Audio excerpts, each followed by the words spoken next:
Just before we get started with this video, I want to say that it's brought to you by another channel that I run called Geographics. Each video covers one of the most interesting places in the world from history as well as the present day. We cover everything from the pyramids to North Korea's Hotel of Doom. If you like educational content and well, hey, you're watching this video, so you probably do. You'll like Geographics. Videos run about 20 minutes, take a real deep dive into each location, so check it out. There is a link below, and let's get into the video.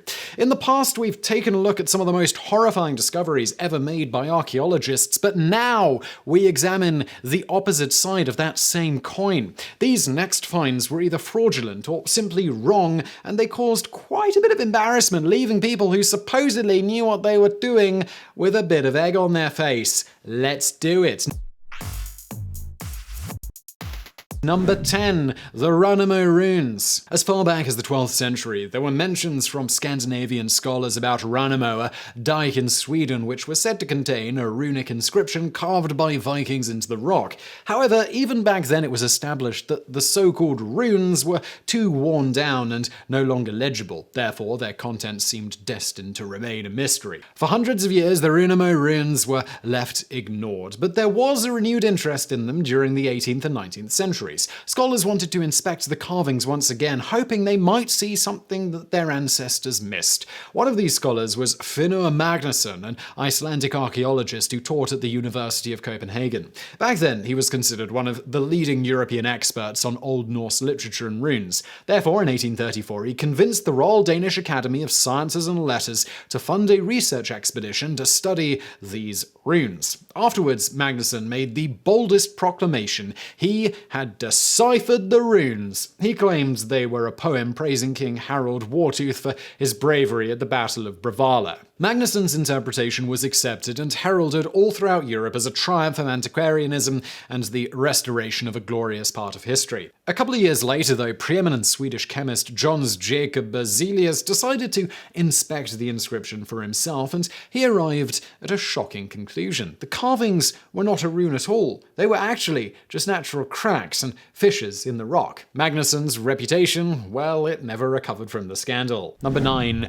The Holly Oak Pendant. In 1889, an American archaeologist named Hilborn T. Cresson presented an interesting artifact. It was an ancient pendant made out of a piece of shell which featured an engraving of a mammoth. Considering that mammoths had been extinct in North America for over 10,000 years, it would have been a unique and priceless item. Immediately, there were suspicions cast upon the authenticity of the artifact. For starters, Cresson had claimed that he found the pendant 25 years earlier near the Delaware River. He couldn't really explain why he waited so long before coming forward with it, other than claiming that he didn't realize its value, which for an archaeologist is a bit of a stretch. Then there was Cresson himself, who wasn't exactly what you might call a person of high moral fiber. He was fired from his position for stealing artifacts from a dig and selling them to private collectors. Eventually, the Holly Oak Pendant was dismissed as a likely forgery, but this could not be conclusively proven in the 19th century, so instead the item was simply thrown in a drawer somewhere and forgotten about.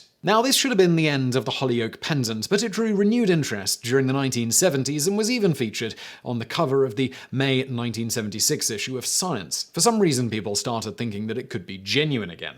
One article speculated that the artifact could be up to 40,000 years old. Again, science was not yet ready to disprove the notion, but it would be a decade later. In 1988, radiocarbon tests dated the shell to approximately 885 AD, making it only 1,100 years old. Number 8. The Golden Tiara of Saitaphernes. The Louvre holds some of the greatest collections of artifacts ever assembled, but even they are prone to embarrassing gaffes. The most foolish one occurred over 100 years ago, and it's probably one they'd rather you forget. Fittingly, this blunder started on April Fool's Day, April 1st, 1896, when the Louvre announced the addition of a spectacular artifact they had just purchased. They called it the Tiara of Saitaphernes, and it was purported to be a gold sheet crown which once belonged to a Scythian king from the 3rd century BC. As one of the most successful museums in the world, the Louvre had an extensive staff of experts who examined the tiara and proclaimed it to be the real thing. The fact that the British Museum in London and the Imperial Court Museum in Vienna both turned down this opportunity to buy it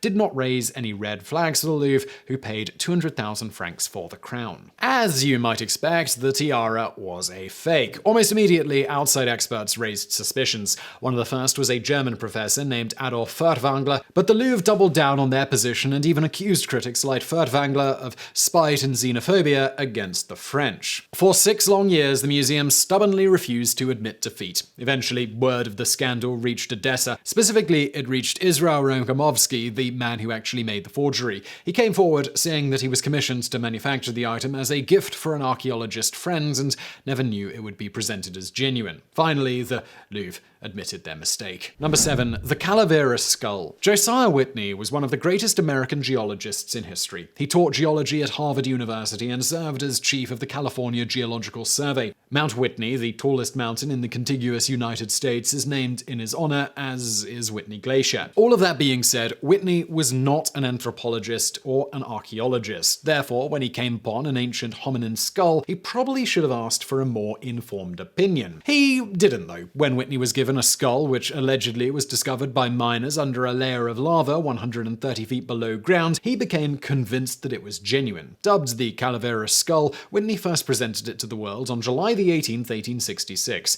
He claimed that it was 1,000,000 years old, which at the time would have made it the oldest human remains ever uncovered. Obviously, there were doubts, both from experts and from the media, but Whitney also had his supporters. For whatever reason, it took almost 3 decades before an archaeologist managed to get a good look at the skull. It was William H. Holmes from the Smithsonian Institution who dismissed it as a hoax because the skull features were too modern. Subsequent investigations revealed that the skull was put in place by miners who wanted to play a joke on Whitney. The final nail in the coffin occurred in 1992 when the Calaveras Skull was carbon dated and shown to be only 1,000 years old. Number 6. Drake's Plate of Brass. Between 1577 and 1580, British explorer Sir Francis Drake performed the second circumnavigation of the globe. During his voyage, he landed in North America in what is now Point Reyes, California, and claimed that land for England. According to the journey of one of his sailors, Drake also left behind a plate of brass to mark the occasion, and ever since then, this long-lost artifact has been something of a holy grail for historians who focus on the early colonization of America. One of these scholars was Herbert Eugene Bolton, who spent most of his career teaching and researching Spanish-American history at Berkeley. He was not only convinced that Drake's plate existed, but in 1937, he actually thought that he'd found it. The artifact in question had been unearthed a few years prior. As soon as Bolton saw it, he became convinced that it was the genuine article and persuaded fellow members of the California Historical Society to donate $3,500 to purchase the plate and donate it to Berkeley's Bancroft Library. Right away, there was skepticism, mostly caused by the language used on the plate's inscription, which detractors said was too modern. However, Bolton and his compatriots, they'd hear none of it. To their credit, they had the plate authenticated by an electrochemistry professor who concluded that it was genuine, so for the next 40 years, Drake's Plate of Brass was seen as one of California's most significant historical artifacts. Then, in the late 1970s, new tests showed that it was a modern fake. Even so, the mystery still remained as to who made it and why. It would be another 3 decades before other historians managed to piece together what had happened. As it turned out, the fake plate of brass was a practical joke at Bolton's expense that got way out of hand really fast. Bolton was a member of a historical fraternity called E Clampus Vetus, or ECV, as was a man named Ezra Dane, allegedly the architect behind the hoax. Dane and his accomplices even wrote the letters ECV on the back of the plate in fluorescent paint, but apparently nobody thought to check for that. Once Bolton went public with his findings, it was too late for them to simply admit their deed without damaging their reputations. Their story only started getting out decades later after most of the conspirators had died. Number 5. The Persian Princess. In 2000, Pakistani authorities came into possession of a unique artifact that had been put on sale on the black market. This was a Persian mummy. Just after its recovery, Pakistani archaeologists held a press conference where they presented the thrilling find, claiming it was an Egyptian-style female mummy dated to approximately 600 BC, placed in a coffin with cuneiform writing and images of the Zoroastrian deity Ahura Mazda. To add to the excitement, there was speculation that the mummy was a daughter of King Xerxes I. The value and magnitude of the discovery was so grand that it immediately started an international argument between Pakistan Iran, and Afghanistan over who the rightful owner of the mummy was. But then enough time passed that some actual examinations could be done to verify its authenticity. First, tests revealed that the wood from the coffin was only 250 years old, so just like that, the Persian Princess was revealed to be fake. But in a disturbing twist, the mummy itself turned out to be much younger than that. In fact, it belonged to a woman in her early 20s who had been killed just a few years prior. Therefore, the recovery of an ancient mummified princess turned into an investigation of a modern murder victim. Number 4. Piltdown Man. At the start of the 20th century, anthropologists and archaeologists were eagerly searching for a missing link, a previously undiscovered species that would bridge the gap between ape and man. Understandably, the scientific world became extremely excited in 1912 when British amateur archaeologist Charles Dawson claimed to have found this link: skull fragments of an early human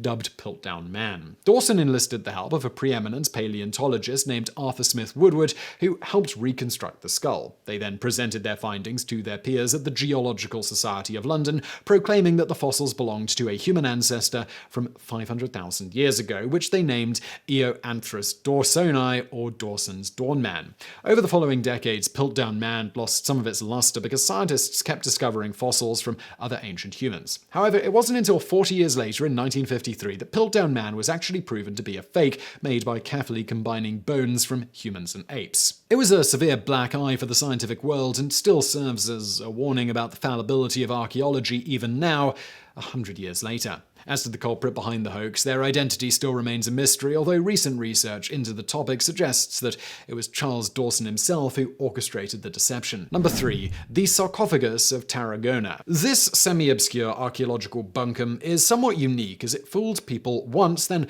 was dismissed as a hoax, and decades later, it fooled them again. It started all the way back in 1850 when workers in Tarragona, Spain uncovered a marble sarcophagus with unusual inscriptions on it that appeared to show a giant man breaking apart two boulders as many other people approached him from all directions. A local archaeologist named Bonventura Hernandez y Sanahuja claimed that it depicted the story of Hercules opening the Strait of Gibraltar. This would have been fine by itself, except that Sanahuja concluded that the procession of people on the inscription were coming from Egypt. He was, of course, of the opinion that around 3,600 years ago, the Egyptians overthrew the Hyksos people and pursued them all the way into Spain. Sanahuja believed that this Egyptian tomb found in Tarragona was evidence of this. Not a lot of other scholars agreed with this notion, most of them dismissing the sarcophagus as a hoax, although whether it was perpetrated by Sanahuja himself or somebody else has never been established. This should have been the end, were it not for a strange moment that occurred almost 60 years later,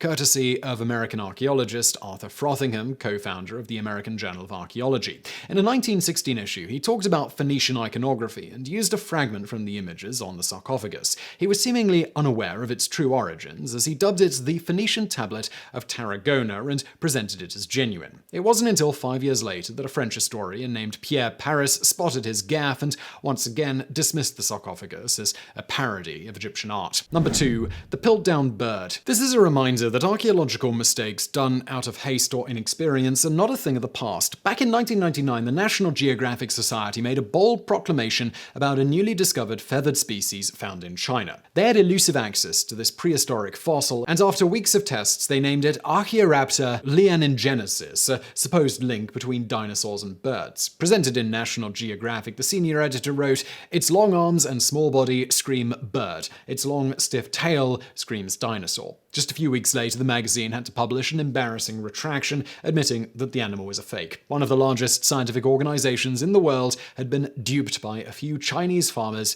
who put together pieces from different animals.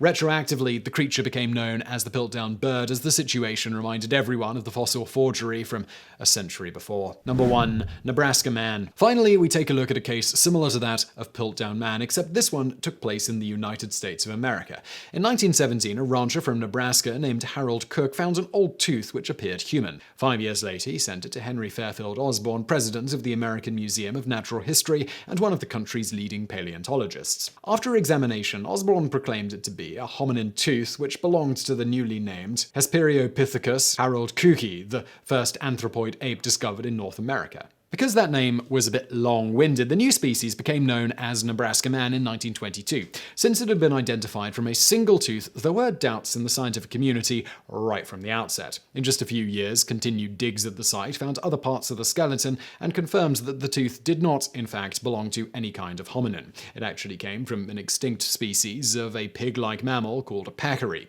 By 1927, the existence of Nebraska Man had officially been debunked. Unlike Piltdown Man, this was a case of genuine human error, not a hoax. Also, unlike Piltdown Man, Nebraska Man was only around for a few years and never fully convinced the scientific world of its authenticity. And yet, it did far more damage to its credibility thanks to the time and location of the discovery. Nebraska Man became a topic of conversation around the time of the Scopes trial, which brought evolution under fire in America. In fact, Osborne himself regularly engaged in debates defending evolution, including against William Jennings Bryan, the lawyer who led the prosecution in the Scopes trial. Nebraska Man being a mistake gave a lot of ammunition to creationists and others who rallied against evolution. So I really hope you found that video interesting. If you did, please do hit that thumbs up button below. Do not forget to subscribe for brand new videos just like this every day of the week. For more from me, why not check out that other channel I mentioned called Geographics? That is linked to below.